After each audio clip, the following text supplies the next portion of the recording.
ver ahí en pantalla lo que corresponde al discurso dialógico, ¿ya? En consonancia o más o menos similar a lo que vimos en clases anteriores del discurso expositivo. El discurso dialógico hoy día lo vamos a ver desde el punto de vista mucho más elemental. Voy a recordar algunos contenidos que ustedes deberían haber pasado más o menos entre séptimo, octavo y primero medio. Así que yo creo que muchos deben de acordarse por lo menos de los nombres o los elementos a nivel general, pero a nivel más específico, de repente algunos conceptos o algunas situaciones que voy a nombrar en clase, puede que ya no las recuerden tanto, así que es importante que puedan ahí ir siguiendo la clase conmigo. Ya. Yo no sé si ya aparece grabando ahí, chiquillos, porque como yo no soy el que está de... Sí, profe, ya está grabando. Ya, ok, gracias. Que a mí no me aparece como yo no soy la... Sí, ahí aparece el botoncito rojo de grabando. Ahí lo vi. Ya, gracias por avisar. Bueno, como aparece acá, ¿cierto? ¿Qué es lo que vamos a tratar de ver hoy día? Los aprendizajes que yo espero que logremos, ¿ya? Por lo menos en una primera parte. Si avanzamos rápido, a lo mejor voy a seguir con una segunda parte porque aquí yo tengo dos clases metidas en un solo, igual como lo hice las dos clases anteriores. Primero vamos a tratar de comprender el concepto de comunicación a nivel general, ¿ya? Comprender el concepto de situación comunicativa, ¿ya? Y los factores que intervienen en ella, que yo sé que todos ustedes los deberían de saber, pero vamos a tratar de especificar y conceptualizar nuevamente si es que a alguien se le olvidó, ¿ya? Como dice acá, apreciando la importancia de la intención comunicativa, es decir, el propósito o la finalidad que un texto debiese tener a partir de lo que el emisor dice. Luego vamos a identificar las funciones del lenguaje en distintas situaciones de comunicación. Ahí vamos a ver algunos ejemplos. Y por último, comprender los procesos de comunicación centrados principalmente en el diálogo, ¿ya? Cuestiones ahí anexas vamos a ver relacionados con elementos paralingüísticos, otro tipo de lenguajes que son complementarios al lenguaje escrito o el lenguaje oral, ¿ya? Entonces, todos esos elementos vamos a tratar de trabajar durante esta clase y como les digo, si avanzamos rápido, lo más probable es que yo eh, tome más allá de lo que tenía presupuestado en este momento, ¿ya? Entonces, como siempre partimos con una pregunta oficial PC1, ¿ya? Y esta está tomada del proceso de admisión, como ustedes ven allí, eh, del año 2010, ¿ya? Y dice así, ¿qué función del lenguaje predomina en el mensaje del recuadro? Y el recuadro dice, siga cuidadosamente las instrucciones contenidas en este manual antes de usar el artefacto. A, fática, B, expresiva, C, referencial, D, metalingüística o E, apelativa. ¿Quién se lanza? Sí.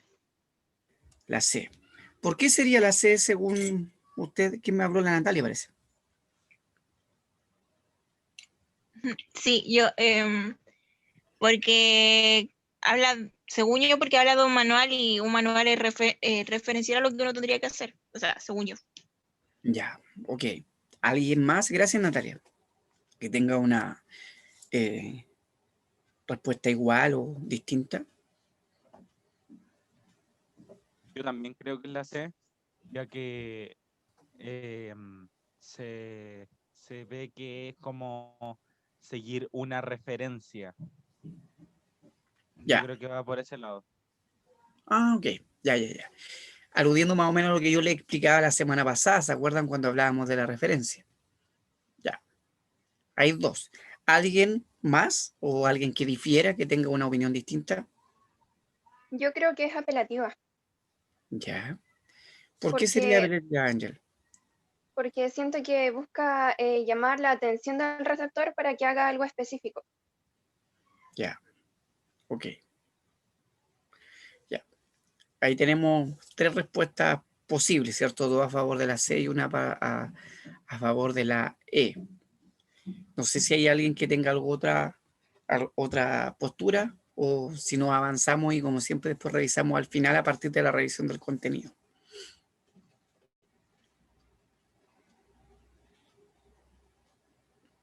No, parece que no. Ya. Bueno, Ahí lo vamos a dejar, ¿cierto? Vamos a colocar ahí el monito esperando. Y bueno, ahí está el resumen de todos los conceptos que hoy día vamos a ver, ¿ya? Concepto de comunicación, factores de la comunicación, funciones del lenguaje, situación comunicativa y la conversación finalmente. Entonces, vamos con una pequeña introducción. Como dice acá, la necesidad de comunicación es un rasgo fundamental de la naturaleza social del ser humano. Los seres humanos, chiquillos, somos seres naturalmente sociables, es decir, que vivimos con otros, ¿ya? Es por esto que se ha desarrollado a nivel de la historia un complejo sistema lingüístico que le permita vincularse con sus semejantes y su entorno. Cuando yo hace años atrás trabajaba en la educación nocturna y me tocaba pasar esto a los chicos del primero, del segundo medio, que son 2 años en uno, yo siempre les hacía unos monitos en la pizarra. Aquí ya no puedo hacerlo, donde les contaba una historia, les decía, cuando el ser humano seguramente era antes de ser Homo sapiens sapiens, tal vez un Homo erectus, ¿cierto? O un Homo habilis, ¿cierto? Y todavía no desarrollaba un sistema lingüístico como el que tenemos nosotros. Eh, Seguramente se lo pasaba solo en los árboles o con un grupo muy similar a él, y tenían algún tipo de comunicación a partir de ciertos sonidos guturales, algún, no sé, mensaje dado por las manos, por los movimientos y no mucho más allá. Pero cuando bajó, yo lo digo así muy, no sé si respetuosamente del árbol, ¿cierto? Y se tuvo que erigir e instalarse en un lugar, y se encontró con otros seres similares a él y que a lo mejor no eran exactamente iguales, pero sí compartían ciertos elementos, tuvo que empezar a generar algún tipo de lenguaje que le permitiese comunicarse con los demás. Se dio cuenta que no estaba solo en el mundo. Eso fue la primera etapa, ¿cierto? Y en una primera etapa, lo más probable, según la mayoría de las teorías lingüísticas, es que haya empezado a nombrar lo que tenía alrededor, ¿ya? Un lenguaje mucho más concreto, por ejemplo, una piedra, un árbol, una hoja, ¿ya? O ver cómo pasaba el río. Pero yo le hacía el dibujito en la pizarra a los chicos cuando me tocaba hacer esas clases, y las señoras más adultas se reían mucho porque yo le hacía un dibujito de un hombre, ¿cierto? Con palito, y después le hacía un dibujito de una niña, ¿cierto? Y le colocaba como una falda y le colocaba los senos dibujados en la parte de adelante del palito. Y yo le colocaba los ojos grandes al hombre ahí que estaba en palito y le decía, y él se dio cuenta que al ver a esa otra, ¿cierto? Sentía cosas que no podía explicar con el lenguaje con el que nombraba las cosas, pasó a un segundo plano, que es un lenguaje un poquito más complejo, que tiene que ver con cosas abstractas, que es el lenguaje de los sentimientos, el lenguaje de cosas que no se pueden percibir en la naturaleza.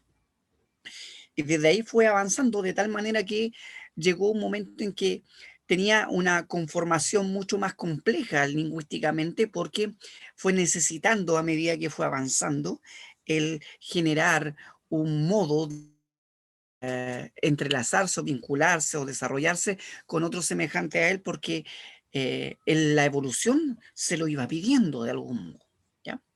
Entonces, ese ese carácter del ser humano que viene en el ADN de ser sociable es algo que, entre comillas, lo obliga a generar esta especie de comunicación con otros. ¿Okay? Sin embargo, como dice acá, el proceso evolutivo, el proceso comunicativo no involucra solo palabras, lo que yo les estaba diciendo, sino que considera además una serie de elementos no verbales, ¿ya? Entonces, desde el punto de vista lingüístico, la comunicación, y eso es muy importante que ustedes lo tengan ahí en cuenta, se define como un proceso por medio del cual construimos y transmitimos mensajes. Por lo tanto, es un proceso. Y un proceso significa que es algo que está en constante construcción, que está en constante movimiento. Y es muy interesante esa definición de proceso, porque en el fondo eh, el lenguaje tiene esa característica propia de ser dinámico, de ir cambiando, de ir adaptándose, y que a medida que van apareciendo nuevos seres humanos va generando nuevas fórmulas. Entonces, en ese sentido, si bien el ser humano busca comunicarse con otros porque tiene como dice acá, un objetivo fijado con anterioridad a la comunicación que ejerce con otros, el modo en que lo hace va evolucionando y va cambiando, ¿ya? Para la construcción de estos mensajes, entonces, disponemos de un conjunto de signos, ¿ya? Verbales y no verbales. ¿Qué es un signo? ¿Ya? Lo dije en otra clase, si no me equivoco, hace unas 2 o 3 semanas atrás que me lo preguntaron. Un signo es un elemento que reemplaza a otra cosa, ¿ya? Por ejemplo, estas mismas letras que están escritas aquí en la pantalla, y que yo se lo señalaba la otra vez, corresponden a signos que reemplazan sonidos, y esos sonidos al unificarse con otros generan las palabras, ¿ya? Que dan lugar a el concepto que en el fondo es una idea. Entonces, esa es la complejidad de la relación. Ahora, de acuerdo a esto, entonces se produce este proceso ya mucho más observable y tangible, que alguien, ¿cierto?, hable y el otro lo escuche, como aparece aquí, ¿cierto?, el dibujo de la niña que está con sus audífonos, seguramente escuchando algún tipo de melodía, o como está ahí esa imagen donde alguien le está hablando, ¿cierto?, al oído a otra persona, ¿ya? Ok. En este proceso, a esto que nosotros llamamos comunicación verbal, que es la que estaba mostrada en las imágenes, se caracteriza por la transmisión determinada de la información desde un lugar hacia otro. Lo podemos observar, lo podemos comprobar, con carácter intencional, por medio de signos lingüísticos orales o escritos. Todos esos elementos están involucrados. Entonces, vamos a revisar ahora este famoso esquemita que seguramente ustedes lo pasaron por ahí por séptimo básico, octavo.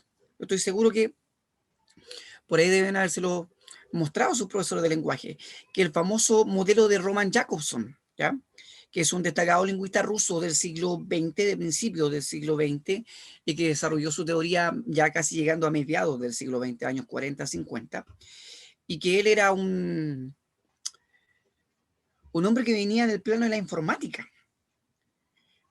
No era un teórico de la comunicación precisamente, pero él se dio cuenta, fíjense, a partir de los procesos productivos, que cuando había, por ejemplo, en un lugar una materia prima que llegaba a una empresa, llegaba esa materia prima, entraba a esa empresa y después de cierto proceso llegaba y salía un producto final. Ejemplo, llegaba un tablón de madera, ¿cierto? Y entraba a la empresa y resulta que después cuando salía, después de un proceso donde era intervenido por distintas personas, salía, por ejemplo, una silla, o salía, por ejemplo, una mesa, o salía, no sé, un closet, ¿ya? Entonces a él le llamaba la atención porque eso es lo que aparecía dentro de las máquinas, el famoso input y output, la entrada y la salida. Pero ¿qué es lo que pasaba adentro? Era lo que a él le llamaba la atención, y se dio cuenta que el proceso comunicativo humano funcionaba igual. O sea, hay alguien que emite un mensaje como esa especie de input, ¿ya?, pero resulta que hay un proceso que se produce en ese camino entre esa generación del mensaje y la recepción del mismo por parte de otra persona, ¿ya?, que no estaba estudiado y que no estaba dado. Entonces él se dio cuenta que así como en la fabricación de una mesa, seguramente existía alguien que cortaba la madera, otro que, perdón, primero alguien que tomaba las medidas, después alguien que a lo mejor la cortaba, otro que a lo mejor después venía y armaba las piezas, otro que después, no sé, que estuviera armada, puesto los tornillos, lo que fuera, encolada, tal vez le colocara, la pintara o la barnizara, le diera el último ajuste y después recién salía a, en el output, a ser vendido o entregado al comercio. Lo mismo pasa acá. El emisor genera un mensaje, pero resulta que nosotros hablamos cuando estamos con otro, ¿cierto? Pero al mismo tiempo el otro casi instantáneamente está escuchando y me contesta. Ese proceso de ida y vuelta es tan rápido, tan instantáneo, que nadie se había detenido hasta ese momento en analizar qué elementos o qué factores intervenían en aquello. Y Jacobson fue el primero que lo hizo, ¿ya? Que dijo él entonces que siempre cuando hay un mensaje, ¿cierto?, que se da entre un emisor y un receptor, además hay otros factores que influyen en ese mensaje. Esos factores son el código, el canal y el contexto que se ven involucrados. Este esquema yo sé, estoy seguro que ustedes lo conocen de memoria, que lo han visto muchas veces porque los profesores de lenguaje somos muy dados a colocarlo en la pizarra y le hacemos el dibujito, etcétera, etcétera. Y siempre en los cuadernos los alumnos lo van anotando de acuerdo a lo que uno les va colocando en la pizarra, ¿ya? Yo me acuerdo de tener alumnas, ¿cierto?, que le colocaban distintos colores, con ciertos destacadores, y así sucesivamente, y otros alumnos que escribían lo que podían, nomás con el lápiz azul. Y hay otros que uno miraba los cuadernos y no entendía qué habían escrito, si habían escrito en ruso, japonés o en árabe, y lo mismo me pasaba después de las pruebas.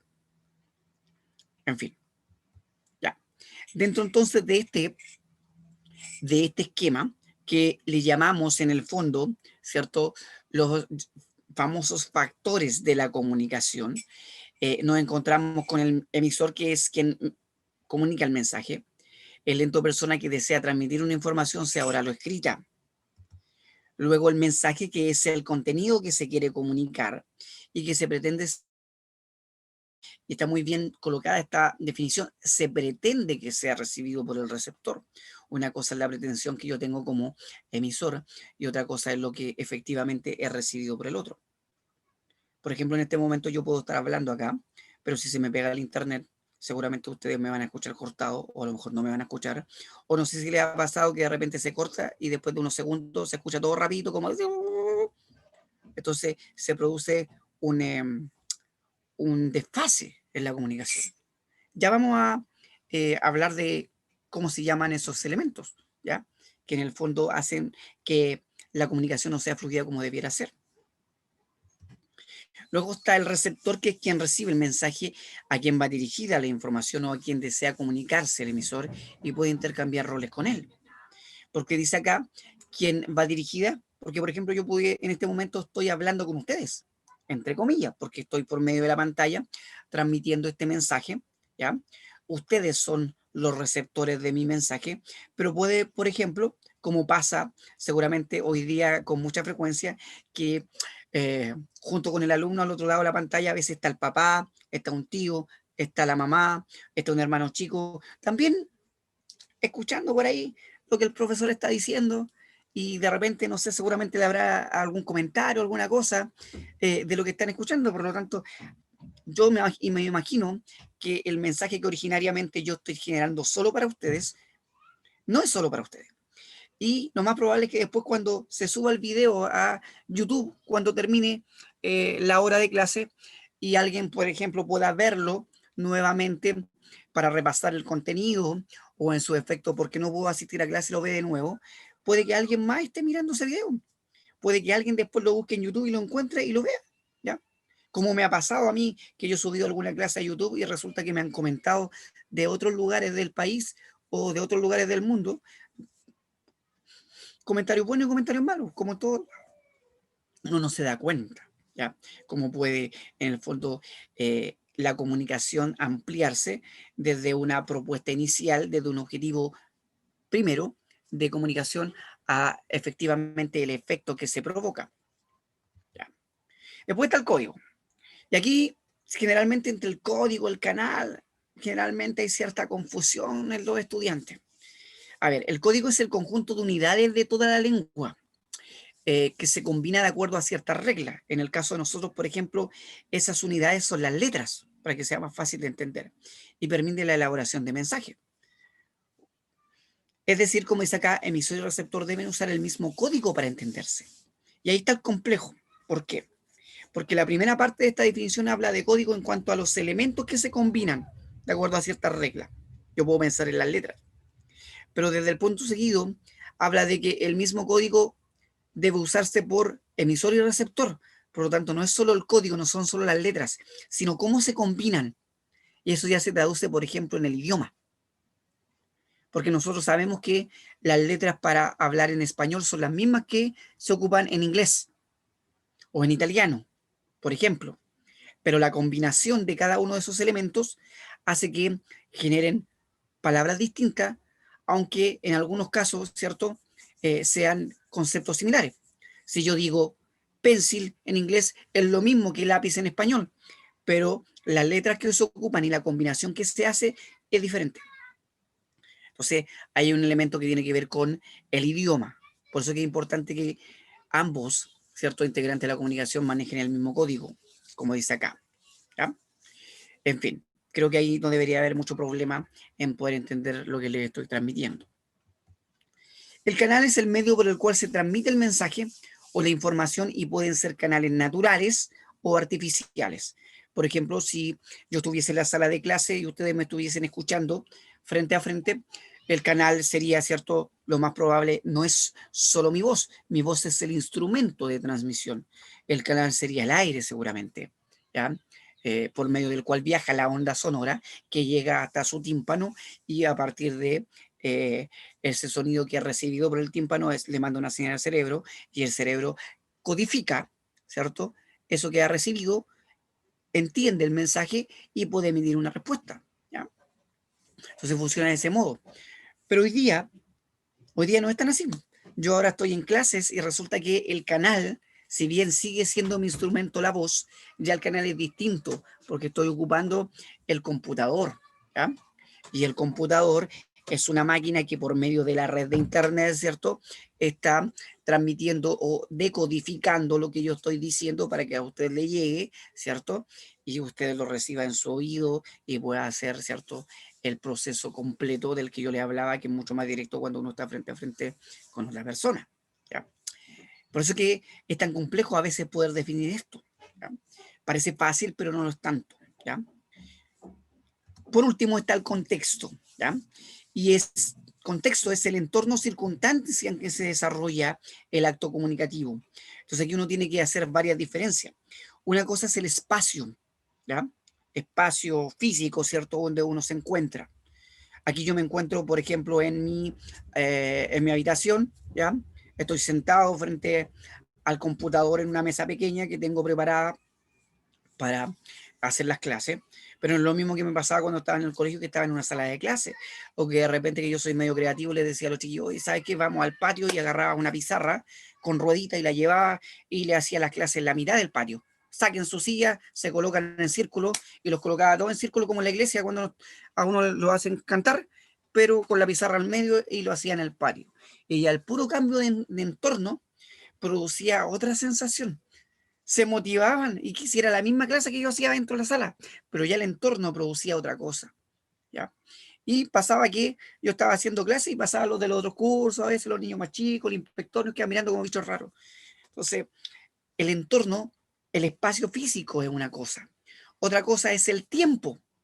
¿Cuánto yo me voy a demorar? O, por ejemplo, el tiempo cronológico de si en la mañana, mediodía o en la tarde. Ustedes seguramente saben muy bien que recibir una clase de lenguaje a las 8 de la mañana no es lo mismo que recibirla a las 10 de la mañana o a las 2 de la tarde. Más si el profesor es bueno para hablar como yo. Seguramente, si tuvieran una clase conmigo después de las 2 de la tarde, yo no hablaría tanto como lo estoy haciendo ahora. ¿Ah? Y el ambiente, ¿cierto?, psicológico en términos de, por ejemplo, estamos preparando una prueba y el día anterior a la prueba. Y si la prueba es muy difícil, ¿qué pasa? Todos seguramente van a estar atentos, porque se juega en una nota, aunque la clase no sea muy interesante, no les agrade, etcétera, etcétera. Entonces, todos esos elementos deben de considerarse. Generalmente el contexto se divide en contexto situacional, que en el fórmula situación en específica, ejemplo, clase de lenguaje en la sala tanto, en el colegio tanto, o contexto temático, que es el tema que se está tratando en la comunicación más a nivel micro, ¿cierto?, de lo que se está comunicando.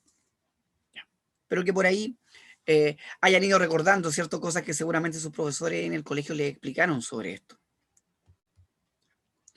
Ahora, junto con esto, ustedes saben muy bien que cada factor de la comunicación que se influye, ¿cierto?, sistemáticamente, porque esto es un sistema. De hecho, Jacobson hablaba de Jacobson, que era, como les decía yo, del área de la computación, de la informática. Él asoció esto a la teoría de sistemas. Y la teoría de sistemas señala de que todos los elementos para que funcionen dentro de una organización están interrelacionados unos con otros y se van influenciando unos con otros. Lo mismo pasa en la comunicación humana. Pero resulta que, independiente de que cada uno de esos elementos se influencie, no todos cumplen la misma función. Y esa función hay que determinarla y tiene ciertos límites y ciertas fórmulas para poder identificarse. Entonces, a ver si ustedes se acuerdan. ¿Alguien se acordará cuál era la función del emisor antes que yo la coloque aquí en el esquemita? Enviar el mensaje. Ya, pero eso tiene un nombre técnico. El que ¿Alguien se acuerda? transmite, ¿Quién comunica el mensaje? Ya, el que transmite un conjunto de códigos. ok. Ya, ahí ustedes me están diciendo lo que hace, pero yo les preguntaba por el nombre. Ya. El que transmite una información. Sí, pues, es que ese es el emisor. Yo me refiero a la función. ¿Cómo se llama la función? Como por ejemplo, a ver, si en una empresa contratan a un empleado nuevo para el puesto de analista de sistemas. Entonces uno pregunta, a ver, ¿qué función cumple el analista de sistemas? Bueno, el analista tiene que analizar, esa es su función, y ver que el sistema lo realice, independiente que el nombre de ese analista sea Juan Pérez, Máximo Gutiérrez o no sé, Marianela Ortiz. Da lo mismo el nombre, no sé si me explico, ¿ya? O da lo mismo en el fondo es el cargo, sino que siempre un cargo hay una función asociada. Por ejemplo, yo soy el profesor de lenguaje, pero dentro de mis funciones no solamente está, ¿cierto?, el hablar de la cátedra de lenguaje. Tengo muchas funciones, pero la esencial es enseñar lenguaje. Entonces, en el caso del emisor, chiquillos, ¿ya? Ahí están las funciones, para que lo vayan recordando. Tiene la función emotiva o expresiva. ¿Ya? ¿Por qué emotiva? Porque en el fondo es o expresiva porque él es el que genera el mensaje, es decir, expresa, dice, transmite. ¿Ya? Por otra parte, el receptor tiene la función apelativa o conativa. Entonces aquí yo les coloco los nombres más complejos por si llegara a aparecer en alguna parte esas palabras para que ustedes tengan la referencia. ¿Ya? ¿Y por qué la función apelativa? Porque apelar en el fondo implica que yo busco que el otro me conteste. No sé si han oído ustedes que de repente cuando en un juicio, ¿ya? La corte sentencia, no sé, da una sentencia y se sabe que los señores estos se tienen que ir presos por 20 años. Entonces viene el abogado defensor de los que se van a ir presos y dice, hey, pero ¿sabe qué? Yo no estoy de acuerdo con el veredicto, creo que está mal, voy a apelar.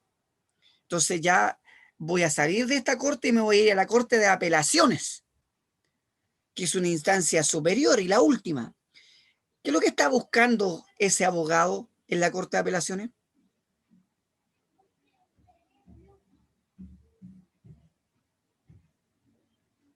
¿Qué estará buscando?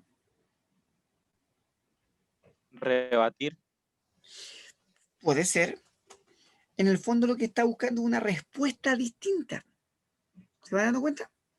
Porque a lo mejor no va a tener la declaración de inocencia de ese hombre que lo designaron a 20 años, pero a lo mejor puedo obtener una rebaja o algún beneficio. Entonces, en el fondo, el apelar implica el que yo quiero una respuesta por parte del otro. Eso nunca se les olvide, ¿ya? Por eso le hago el ejemplo a corte de apelaciones porque uno generalmente ha escuchado eso en los medios de comunicación y no tiene más en la cabeza, ¿ya? Por otra parte, el mensaje tiene la función poética, pero no piensen la función poética como de poesía solamente, si bien es lo más obvio, sino que tiene que ver con la construcción del mensaje, ¿ya? Por ejemplo, yo puedo ocupar una figura literaria, puedo hacer una exclamación muy grande, puedo desordenar el mensaje, es decir, dependiendo de cómo yo construyo el mensaje, evidentemente que va a estar más presente la función poética o no. Si yo, por ejemplo, no sé, estoy enamorado de una chica, ¿ya? Y a esa chica yo veo que parece que le gusto, pero es media tímida y no hay cómo decirle, yo podría pensar, oye, ¿y si le escribo un poema? No sé si la chiquilla hoy día le gustará mucho, porque yo tengo la impresión como que hoy día escribir eso es casi, no sé, como de siglos pasados, ¿ya? A lo mejor sería interesante que le invente una canción, ¿ya? O no sé, que vaya y contrate un mariachi y le haga una serenata. O no sé, eh, haga algún acto de locura, no sé, la invite a comer y se le declare en una comida. ¿Ve? En el fondo, la forma de transmitir el mensaje va a ser distinta y dependiendo de cómo esté construido va a estar más evidente la función poética o no. A eso me refiero. En el caso de la función del código, ya que aparece ahí, se llama función metalingüística. Cuando yo pienso en el código, pienso en todos estos elementos que construyen el mensaje. En el caso de esto, pienso en las letras, en cómo debe ir armada una oración, si, por ejemplo, tiene que ir primero sujeto, después verbo predicado, que es la lógica. Por ejemplo, en nuestro idioma nosotros sabemos que siempre está el sujeto, el verbo y el predicado. Por ejemplo, en inglés no funciona igual, ¿sí o no? Tiene otra estructura. O, por ejemplo, cuando yo estudiaba latín, yo sabía que en latín no hay artículo. Entonces está, y que el verbo va al final, no al medio, como en español. Entonces, a mí al principio cuando me tocó estudiar ese idioma, me costaba entender la lógica, pero después ya la fui comprendiendo. Es distinto. Entonces, esos son como reglas del código. Entonces, la función metalingüística, porque meta, como les decía yo en clases pasadas, significa más allá de, ¿cierto? Más allá de la lengua, es la reflexión acerca de la lengua. Y la reflexión acerca de la lengua, en el caso de el código, es cómo está constituida, cuáles son las reglas que la conforman, qué es lo que debiera ser lo correcto y qué es lo que no debiera ser correcto. Entonces, por ejemplo, si aparece una oración donde le pregunta como me pregunta a veces mi hijo a mí aquí en la casa, oye papá, me dijo delante, ahora se escribe con H intermedio, ¿cierto? Yo le dije, sí, hijo, se escribe con H intermedio. En ese diálogo, si yo hubiese preguntado qué función predomina, predomina la función metalingüística, porque me está preguntando acerca del código y las reglas de la lengua. En cambio, en el canal, ¿ya? Predomina la función fática, que es la función fática, que ya las vamos a definir todas acá, pero yo se las voy adelantando, es en el fondo el comprobar que el canal funciona. Voy a hacer este gesto, no sé si ustedes lo han visto alguna vez. ¿No le ha pasado que de repente ustedes lo llaman por teléfono y usted contesta y dice, aló? Primera prueba, ¿sí o no? Segunda. ¿Qué hace uno cuando hace eso? Y ya mirando el celular. ¿Qué es lo que está comprobando? Sí, está Para abierta la ver quién llamada. es. Claro, si está corriendo, ¿cierto? Uno mira el counter. Ah, está conectado. ¿Cierto? Que están corriendo los minutos. Y uno mira, ah, sí, entonces uno se lo vuelve a colocar al oído. Y a veces como, aló, aló, y si uno escucha medio raro, dice, a ver, y uno se empieza a correr. ¿No le ha pasado? Que es como cuando uno está en el sur y uno empieza a buscar el cuadradito donde está la señal. Ya. Esas son fórmulas que uno ocupa en el día a día para probar si el canal está funcionando. ¿Ya? Es como cuando de repente en un acto en el colegio, el que iba a hablar tomaba el micrófono y decía, y le pegaba el micrófono y decía, sonaba, ¿cierto? Probando, aló, aló. ¿Se acuerdan o no? Ya, ahí lo que está es predominando la función fática, es probar si el canal funciona. ¿Ya? Y por último, ¿cierto? Está la función del contexto, que es la función referencial. Como yo les señalaba la semana pasada, ¿cierto? Cuando uno pregunta por una calle, me da una referencia. Es decir, el contexto te entrega la información. Y como hablaba yo antes, contexto temático, contexto situacional. ¿En qué situación nos encontramos? Porque dependiendo de la situación en que yo me encuentre, es como interpreto algo. ¿Ven? Dependiendo del tema que se esté hablando, es lo que yo puedo decir o no puedo decir. ¿No le ha pasado que de repente alguien estaba en clase y se estaba hablando de, no sé, en una clase de química, de los elementos químicos, lo importante que eran, y que si usted tomaba un elemento y lo echaba en un matraz o en un, no sé, pienso en un tubo de ensayo y lo mezclaba con otra cosa, podía producir una explosión, y nos faltaba el que levantaba la mano y le preguntaba cualquier tontera al profesor, no tenía nada que ver con la clase. ¿Qué decía uno ahí?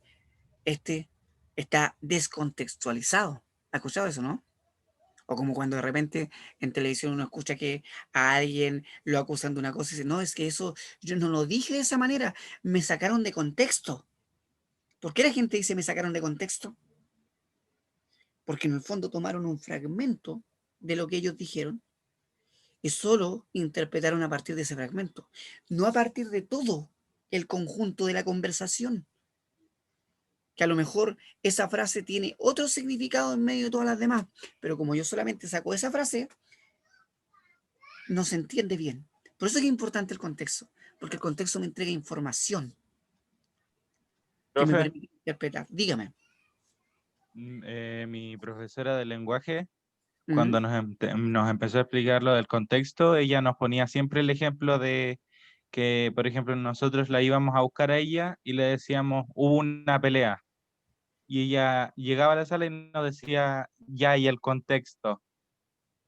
Porque ella quería saber qué pasó antes, qué pasó después, porque todo. Claro, porque en el fondo eso a ella le permite entender qué es lo que sucedió. Uno no se puede quedar solo con el hecho aislado. No sé si me explico, ¿ya? Eh, no significa que sea justificable que alguien se agarre a combo en una sala, ¿cierto? Porque esté peleando de lo que fuera. Pero a lo mejor el entender lo que había antes y lo que pasa después permite hacerse una idea completa. Y a lo mejor no voy a justificar, pero sí voy a entender, ¿ya? Yo te voy a dar un ejemplo súper claro que a mí me pasó hace como 3 años atrás. Yo era profesor jefe de un tercero medio y me llegan a la sala, yo justo tenía hora libre y me llega una alumna después de un recreo a decirme, oiga, profe, ¿sabe que el Pancho, un chico del curso, se largó a pelear con un cabro de cuarto medio ahí, lo tuvieron que separar los cabros y llegó el inspector y parece que lo mandaron para la casa suspendido 2 días? Chuta, dije yo, qué raro, si el Pancho es súper tranquilo, no se pelea, buen cabro, ¿qué pasó? Lo más lógico que hubiese sido si yo no hubiese esperado, no hubiese sido, ¿cómo decir? Que si no hubiese atendido al contexto, yo hubiese dicho, pucha, el Pancho, la mala onda, hubiese llamado a la apoderada y decir, ¿sabe qué? Su hijo lo mandaron para que usted vea, que hable con él, qué es lo que pasa. No, ¿sabe qué hice yo? Yo dije, a ver, ¿y el Pancho dónde está? No, el Pancho está arreglando sus cosas en la inspectoría porque le lo están anotando. Yo partí a hablar con el Pancho. Le fui a preguntar, oye, Francisco, cuéntame, ¿qué pasó? Y Francisco me contó, mire, profe, ¿sabe qué pasó esto? Y empezó a molestar a mi polola y no era la primera vez y no sé qué. Y por eso que yo ya llevo un momento en que, después de que eran varias veces, eh, tuve que reaccionar y defenderla porque uno no podía seguir aguantando esa situación. Y yo como profesor le dije algo que a lo mejor no debería habérselo dicho, pero se lo dije como hombre. Y le dije, mira, esto que entre nosotros, entre 4 paredes, no te lo estoy diciendo como profesor. Si tú querés pegarle a un personaje porque se está pasando el respeto a tu polola, espérate a la salida, pues, hombre, y le pegáis afuera. Aquí dentro del colegio no, porque aquí en este contexto cualquier pelea significa sanción. ¿Ya? Yo te entiendo, no te juzgo, por lo tanto, no voy a llamar a tu apoderado, ni tampoco voy a hacer un escándalo por eso. Y bueno, tenéis que, yo le dije en lenguaje bien chileno, tenéis que comerte la sanción que haya ido y, eh, y volver en 2 días más, ¿no? Pero yo no te voy a juzgar, listo, y trata de cuidarte para la otra. ¿Qué implicó eso? Que en el fondo yo fui a la fuente. No me quedé con lo que me dijo el inspector solamente, ni con lo que me dijeron las alumnas que me fueron a avisar, ni lo que se escuchaba en el patio, porque usted sabe que cuando pasa algo así, la bola crece y se escucha de todo. Y en el fondo con eso yo logré una confianza con el alumno que no hubiese logrado de otra manera. ¿Por qué? Porque yo traté de entender contexto completo. Y obviamente que yo me hice la idea completa a partir de lo que otras personas también me dijeron. Y entendiendo lo que Francisco me decía era verdad. Eso es contexto. Eso es interpretar de acuerdo a lo que pasa. Eso es situación comunicativa, para ir cerrando. Una situación comunicativa es donde todos estos elementos, junto con las funciones que cumplen, ¿cierto?, generan un mensaje. Y ese mensaje debe ser interpretado de acuerdo a la circunstancia. Si no, yo me puedo equivocar. Ya, espero que por ahí le haya ido quedando claro. Entonces, entendía la función así cuando el mensaje emitido por el emisor hace referencia a un yo interno, a sus sentimientos y emociones, obviamente que va a predominar, ¿cierto?, la función emotiva. Y ahí están los ejemplos, para que a ustedes les quede claro. ¡Qué gusto verte! Hace mucho calor. Me gustó mucho el libro. ¿Se van dando cuenta? Gusto, expresión, emotividad. Y elemento primordial, ¿desde dónde habla? Desde la primera persona. Qué gusto verte. ¿Pero para quién es el gusto? Para mí, aunque le estoy hablando al otro. Hace mucho calor. ¿Quién es el que siente calor? Yo. Me gustó. Yo, de nuevo. Entonces ahí Esos son elementos de escritura que uno también tiene que considerar. ¿Qué pasa acá? Mira, en el emisor, centrado en el tubo, ¿me dicen la hora? ¿Qué dice la segunda? Amelia, revisa mi trabajo, por favor. E incluso cuando uno saluda a alguien, hola, ¿no le ha pasado que de repente alguien le dice hola y no te contestan? Y ahí uno le sube el tono, hola, y no te contestan. Oye, ya, pues contesta, si soy sorda. ¿Qué uno está esperando cuando saluda? Si bien es una expresión, hola, ¿cómo estáis? Hay emotividad, pero ¿qué está predominando? Está predominando el hecho de que yo quiero que el otro me conteste. Entonces, ahí hay cierta función apelativa cuando yo espero una respuesta. Luego, la del contexto que decía, hay 35 grados de temperatura. O sea, ya es una información de contexto. Yo inmediatamente me imagino la situación completa. A usted le dicen hay 35 grados de temperatura, yo me imagino un sol en lo alto, ¿cierto? Nubes, pocas nubes en el cielo, ambiente sofocante, ya, gente a lo mejor sudando. No sé si me explico, ¿ya? Solo a partir de esa información. Hoy nació mi hermano. Según el noticiario, mañana lloverá. Uno inmediatamente se imagina la situación. ¿Ya? ¿Qué pasa con el mensaje? A rey muerto, rey puesto. ¿Qué es lo que hay ahí? Un dicho, ¿cierto? Función poética, la construcción del mensaje, lo que les decía yo antes. Y en el silencio solo se escuchaba un susurro de abejas que sonaba, que eso es un fragmento de un poema. También. ¿Ya? Entonces, la construcción del mensaje en términos poéticos, cuando predomina esa construcción mucho más pulcra, más cuidada, evidentemente es porque la función poética está presente más que las otras. ¿Qué pasa acá? El canal, lo que les decía yo, aló, ¿me escuchas? ¿Cómo estáis? Y por último, ¿ya?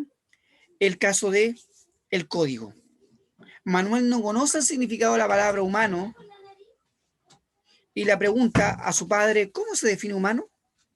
¿Bien? Está lo mismo.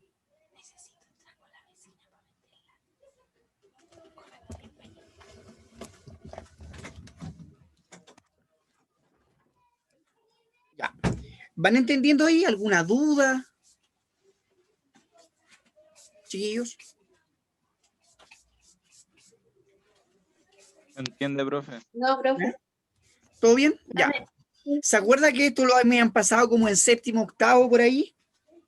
A mí en quinto. En quinto básico, miren. Bueno, en fin.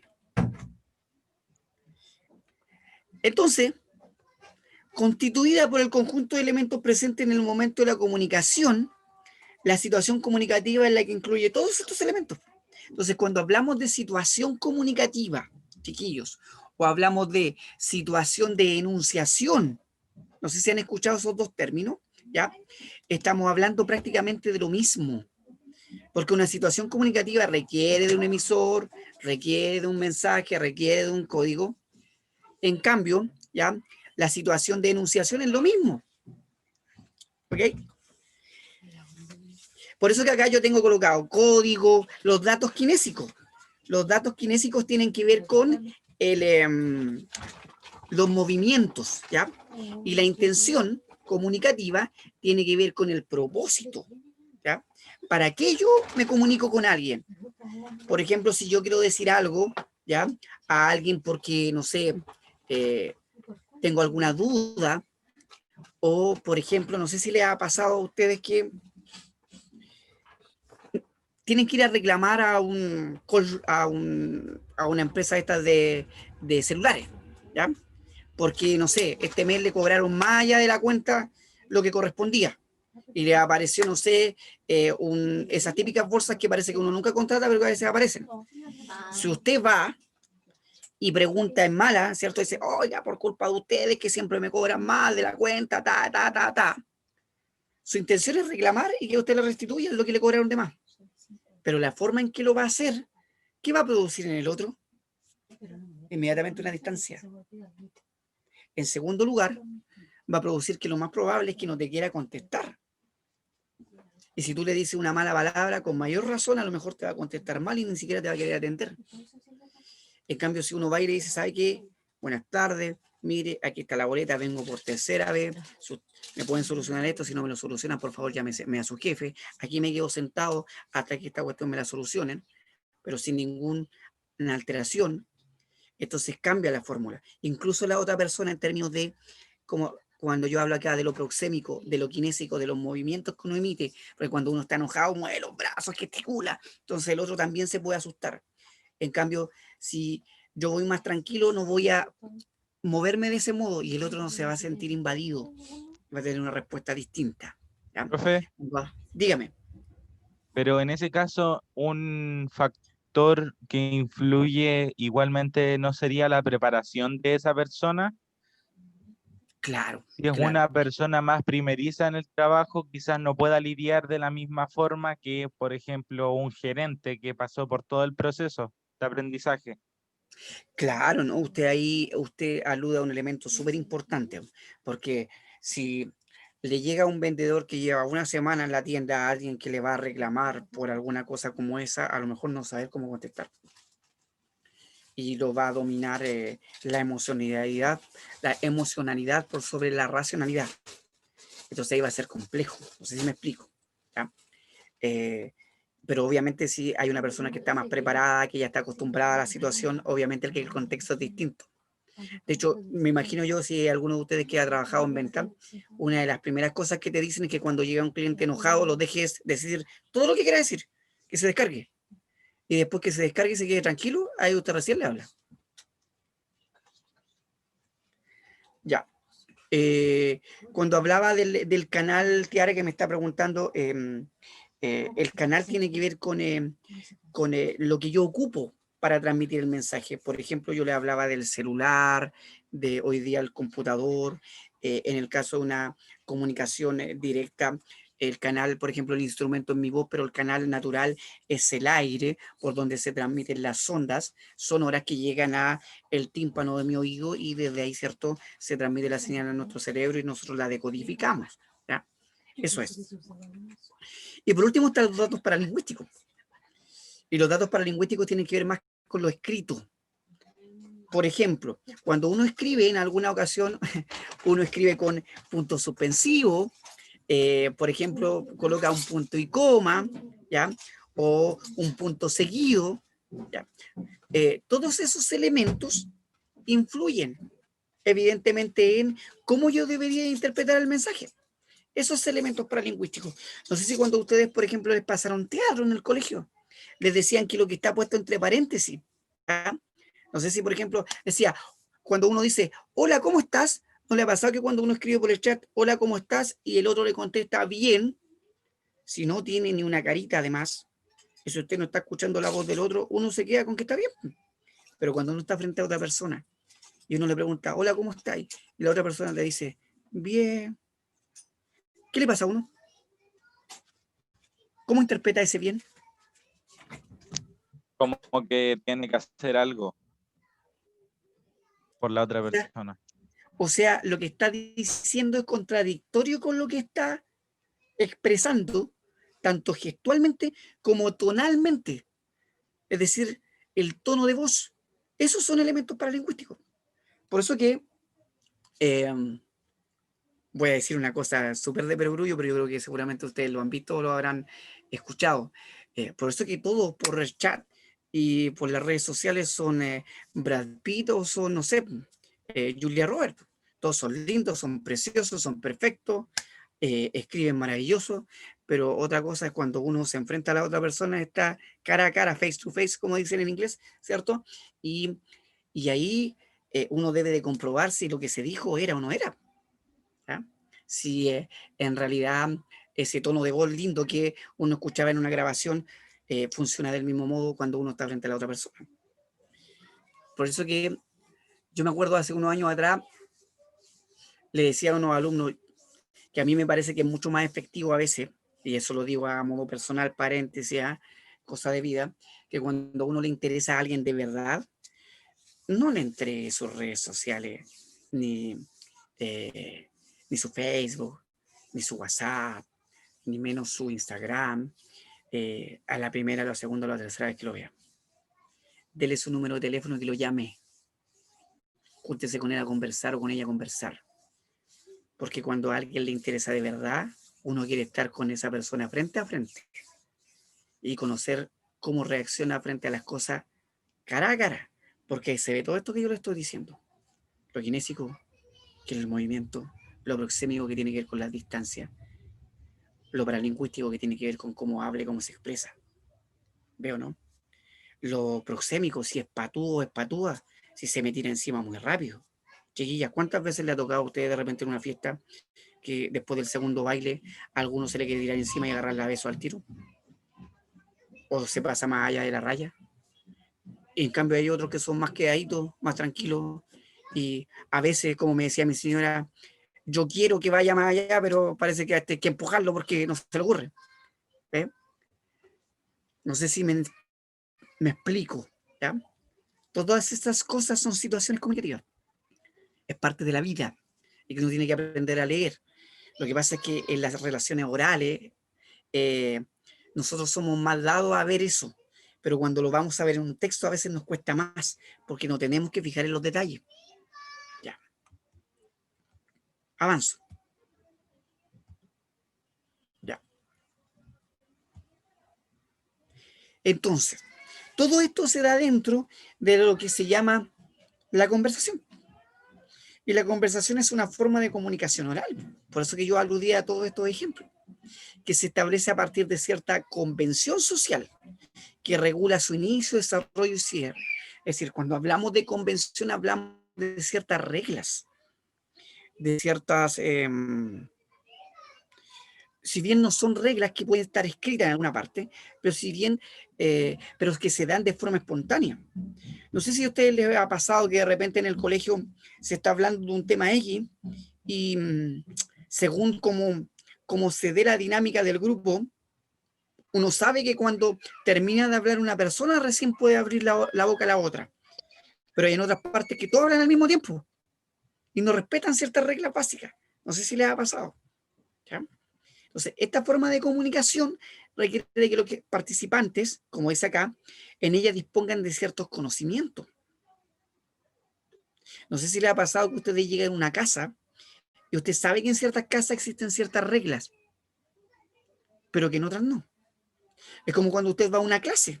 Ahora, lamentablemente, no tenemos las clases de forma presencial por la situación que estamos viviendo, pero yo estoy seguro, porque yo lo viví como alumno y seguramente ustedes lo viven como alumno o lo van a seguir viviendo como alumno después de los estudios superiores. Uno sabe que con ciertos profesores puede hacer ciertas cosas y con otros no. ¿No le ha pasado eso?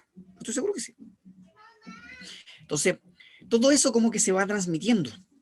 Incluso a veces en el cuchilleo les va a tocar el otro año, cuando entren a la universidad o al instituto, como les digo yo, y no sé, pasen el primer ramo, pasen al segundo y después al tercero, y va a venir uno nuevo, y usted lo conoce, y usted le va a decir, ¿sabe qué? ¿Qué ramo te toca? No, me toca, no sé, estadística 3, estoy inventando. ¿Ya? No sé si existe una estadística 3. ¿Y cuáles son los profes que te pueden tocar? Mira, me toca con Barrios, con Jorquera o con Alessandri. Con Alessandri. No, con Alessandri, no toméis con Alessandri, porque Alessandri se echa por lo menos 20 de 40 todos los años. Y si tú llegas y un minuto atrasado, te deja fuera. Y es súper exigente, no. Y de Barrio y Jorquera, mira, te recomiendo mejor Barrio. Barrio es un viejito, ya tiene más de 65 años, es bueno que vamos a conversar, y igual explica bien. Y bueno, y si tú de repente no te va tan bien, tú hablas con él y él te puede dar una oportunidad. Es mucho más abierto en ese sentido. Te recomiendo ese. ¿Se van dando cuenta? Ese tipo de conversaciones se van dando en torno a ciertas reglas que se van generando a veces la dinámica de las conversaciones. Yo estoy seguro que lo que yo les estoy comentando, ustedes lo han visto en alguna situación de la vida. ¿Ya? Y eso hace que en algunos casos la comunicación sea más eficaz o menos eficaz, ¿ya? De acuerdo a las circunstancias que uno está viviendo. Ahora, frente a esto entonces existen tipos de comunicación oral, ¿ya?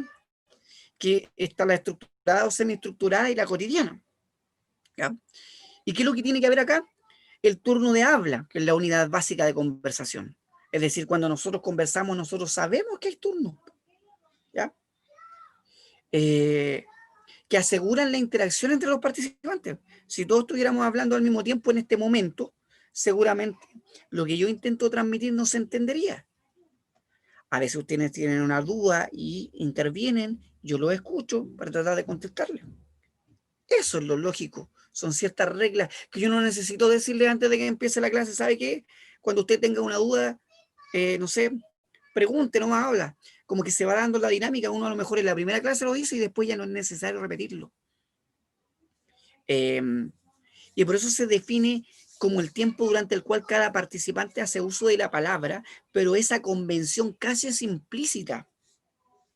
¿Ya? Ejemplo, entras, no sé, tal vez, pues date prisa, estamos en la hora. Bueno, está bien, pero ¿de qué se trata? Creo que es un drama, tiene muy buena crítica. Es una conversación que se podía dar, por ejemplo, a la entrada de una obra de teatro. ¿Ya? Y en el fondo hay una especie de pimponeo, como el que nosotros tenemos con los amigos, en la calle, cuando nos encontramos, con un familiar que no vemos hace mucho tiempo, con, no sé, con una nueva amistad que aparece en nuestras vidas y que de repente parece que la conocíamos desde siempre, etcétera, etcétera. Ya. Entonces, para que todo esto funcione, deben existir ciertos principios de la conversación, y con esto ya voy terminando por hoy día. El desarrollo de una conversación requiere de la observación de estos principios, y el primer principio es el principio de cooperación, como aparece acá. ¿Qué implica el principio de cooperación? Como dice acá, asegúrese de que su contribución presente cantidad, calidad, relación y modalidad significativas para el intercambio comunicativo. Es decir, que lo que usted diga, aporte. ¿No le ha pasado? ¿Ya?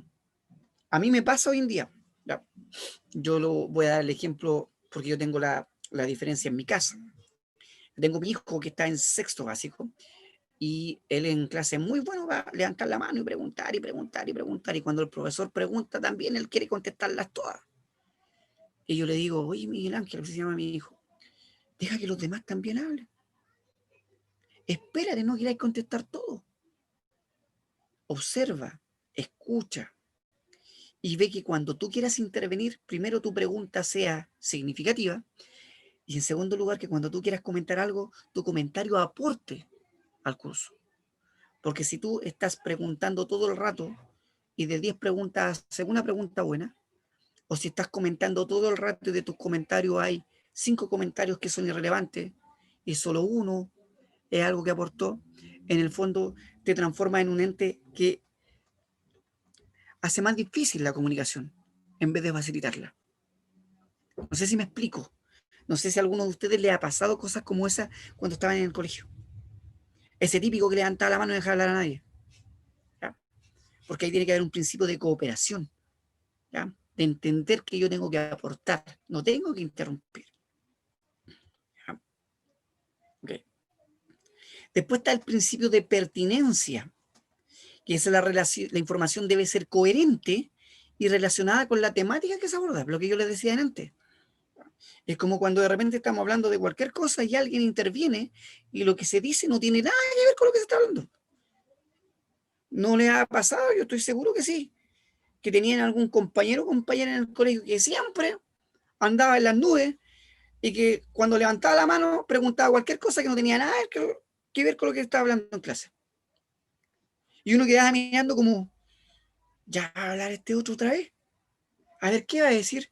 Uno como que ya esperaba la pachotada que iban a decir.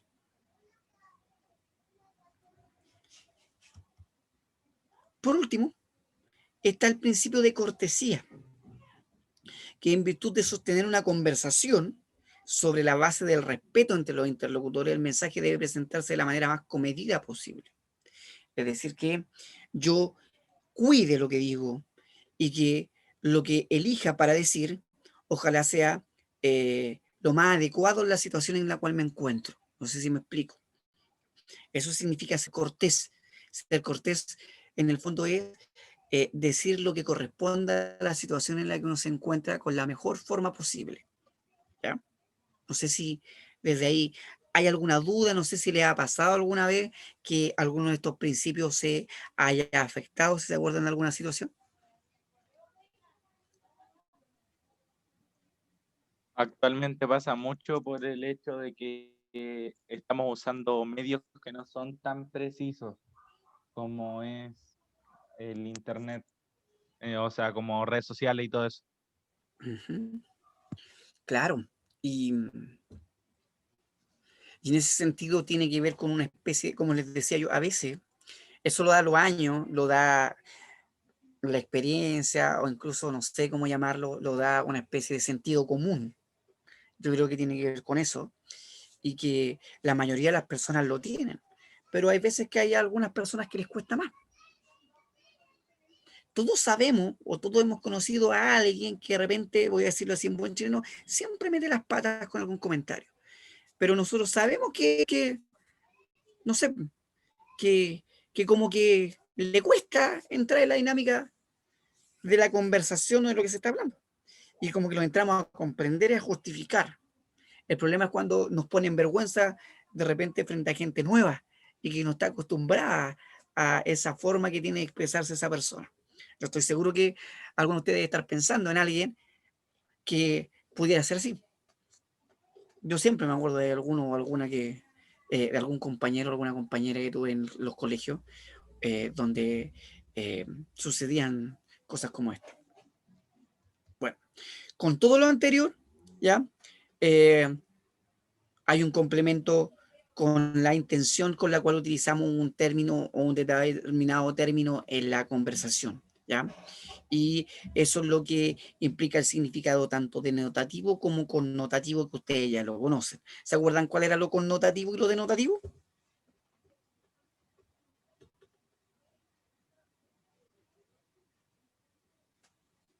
Lo connotativo era lo del contexto con el contenido.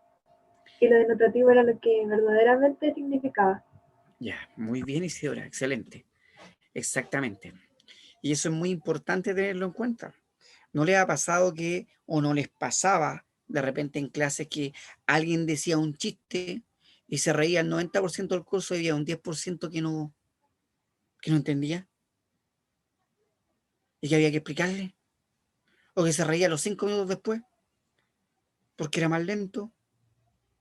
Eso tiene que ver con una capacidad de leer el contexto, la situación de enunciación, la situación comunicativa, de tener ciertas claves. Yo le decía a mis alumnos de octavo, el semestre pasado que tuve que recordar estos mismos contenidos que estoy hablando con ustedes, yo le he inventado una historia. Yo le decía, es lo mismo que pasa, por ejemplo, si el fin de semana a usted lo invitan a un carrete. Ya, está de cumpleaños y le puse ahí, no sé, Juanito tanto. Y resulta que en ese día del cumpleaños, Juanito le gustaba Mariela.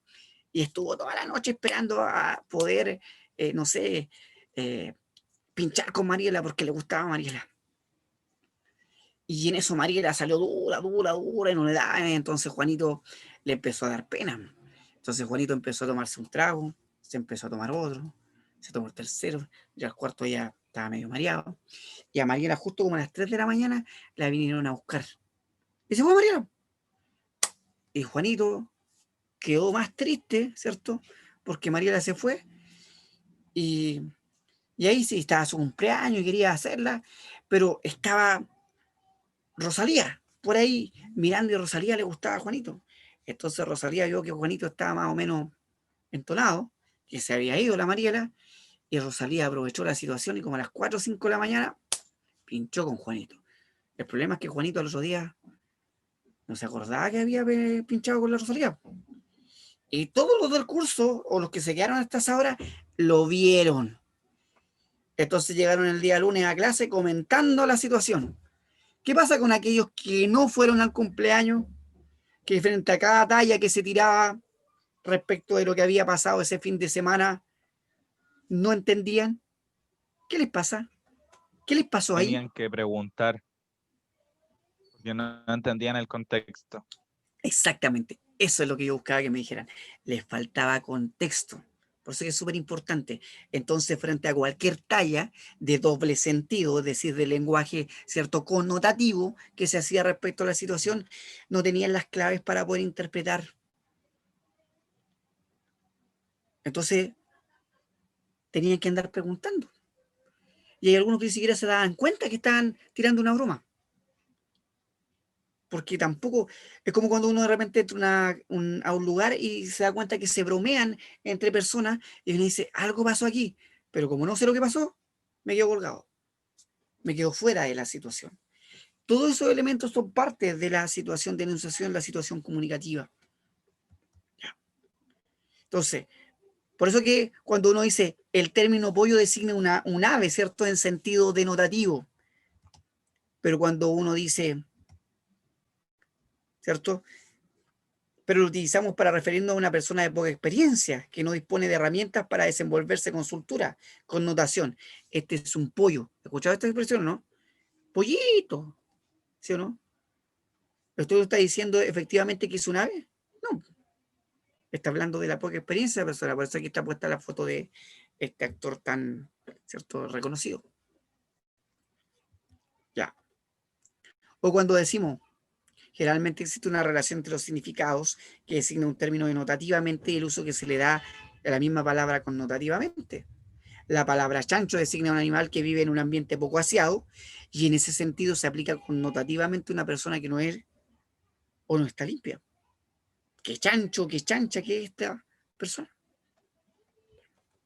Bueno, para ir terminando entonces, ¿cuáles son las ideas fuerza que hemos trabajado durante esta clase? Primero, que la comunicación lingüística se define como un proceso, nunca se les olvide, ¿ya?, por medio del cual construimos y transmitimos mensajes, ¿ya? Construimos, los transmitimos, ¿cierto?, con la intención de alcanzar un objetivo fijado con anterioridad. Cuando yo me comunico, ¿ya?, ese objetivo a veces es explícito, uno lo tiene claro, yo quiero lograr tal cosa, y a veces en la conversación cotidiana, espontánea, yo no tengo un objetivo, pero a la medida que voy conversando va generándose un propósito de manera espontánea. Entonces, siempre hay una intención.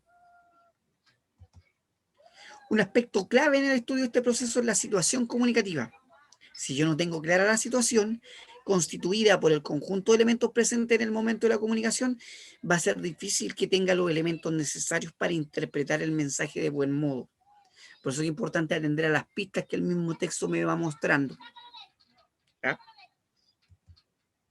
La intención con la cual utilizamos un término determina su significado. Esto puede ser denotativo o connotativo, que es lo que veíamos al final. Y la conversación es una forma de comunicación oral que se establece a partir de cierta convención social, es decir, a partir de ciertas reglas implícitas, pero que ayudan a que esto funcione, que regula tanto el inicio, el desarrollo y el cierre, ¿ya?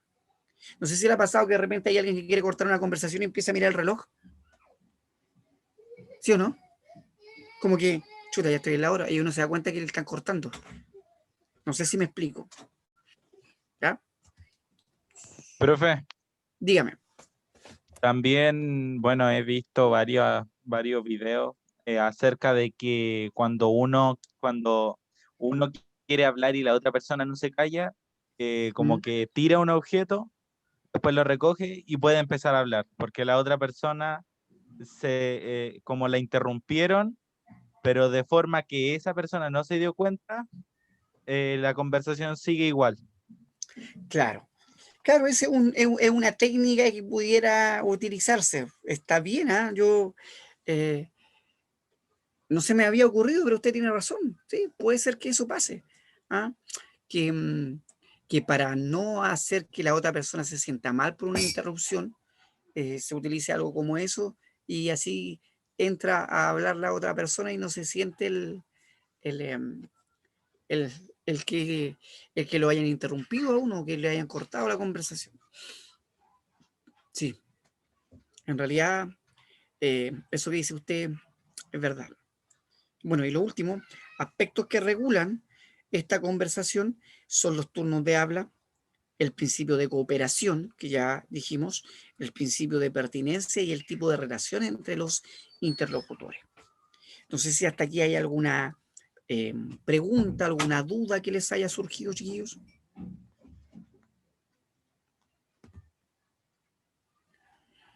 Espero que hayan recordado a aquellos como la compañera que tenía esa materia que se le habían pasado en quinto básico, y estoy seguro que algunos de ustedes por ahí por séptimo, octavo también, hasta en primero medio uno a veces la recuerda.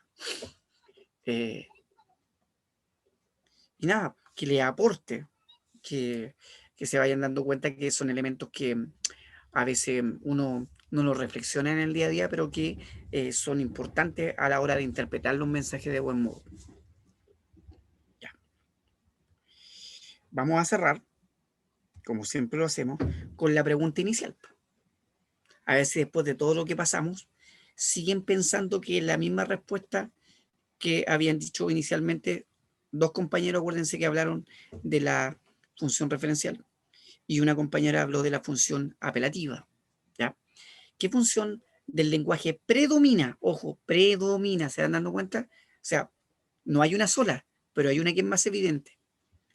En el mensaje del recuadro, siga cuidadosamente las instrucciones contenidas en este manual antes de usar el artefacto.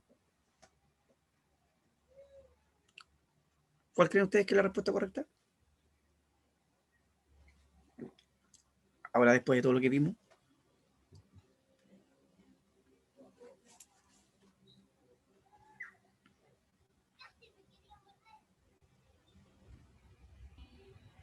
Yo creo que puede Referencial, llegar a ¿no, ser Rodrigo? sigo manteniendo mi Ya, respuesta anterior. ya. Alguien por ahí estaba hablando también. ¿Qué iba a decir? Ah, que decía que también era la referencial. Ya. ¿Y cuál podría ser? A ver, También repasemos. voy por la C. Ya, Creo que se hace igual. ya. Repasemos. La fática, ¿de cuál era? Función fática Del canal. del canal.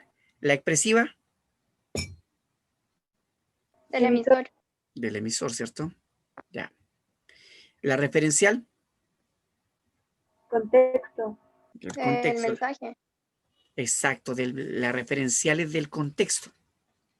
La metalingüística Código. del código. Y la apelativa, Receptor. ya. Ok, teniendo claro entonces eso, vamos a ver cuál es la respuesta correcta para que no se queden con la duda. Ahí va a aparecer. La respuesta correcta es la E, la apelativa. ¿Por qué es la apelativa? ¿Alguien pudiera dar la respuesta?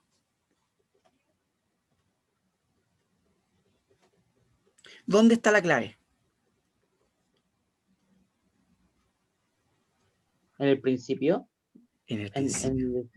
en donde dice siga cuidadosamente. Exactamente. Eso es. Porque ahí cuando le dice siga, le está dando una orden. Es una orden implícita. Siga y después le está diciendo el modo. Cuidadosamente, o sea, no lo haga rápidamente, ni concienzudamente, ni no sé, ni en 5 minutos. No, cuidadosamente, o sea, con cuidado. Las instrucciones contenidas en este manual, ¿cierto? Entonces, le está pidiendo que haga algo al receptor. Es decir, busca una respuesta. ¿Cuál es la respuesta? Que el receptor, ¿qué es lo que haga? Que siga las instrucciones. De ese modo. ¿Ya? ¿Por qué no es la referencial? Que la referencial tiene que ver con el contexto. Porque nos dice, por ejemplo, aquí en qué situación se da esto. Nos da alguna información que nos pudiese ayudar a interpretar mejor el mensaje, más allá de lo que se está señalando. Yo creo que no. Entonces ahí estaba la clave en el verbo. Ojo, siempre el verbo es importante. Y si ustedes se dan cuenta, cuidadosamente es un adverbio. Siempre las palabras terminadas en mente son adverbios, van al lado del verbo. Y las palabras terminadas en mente me dicen la forma en que se realiza la acción del verbo. ¿Ya? Y como el verbo en este caso está dirigido a un tú, porque le está diciendo siga, es decir, usted siga, y es usted es tercera persona, ¿ya? Es por eso que está centrado en la función apelativa. Entonces, ojo, chiquillos, con eso. ¿Ya?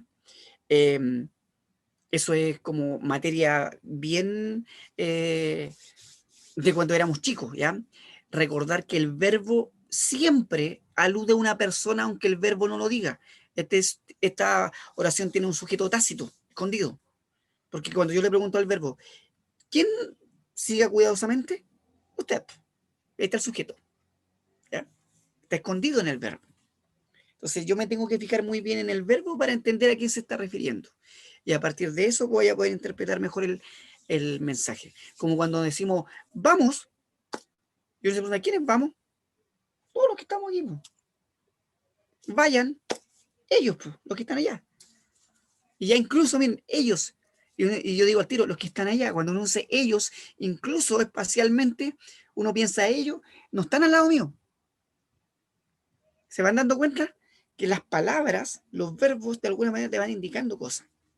Eso es contexto, es aprender a interpretar. Ya, chiquillos, espero que por ahí les haya ido quedando claro. Y bueno, cualquier duda, como siempre, ya saben, mi correo, me pueden preguntar durante la semana, no hay ningún problema, yo siempre les insisto. Voy a dejar de compartir pantalla y antes de pasar la lista, revisé el tema de la guía que le había subido la semana pasada. Y la guía sí está en línea. De hecho, entré al Drive y la encontré al tiro.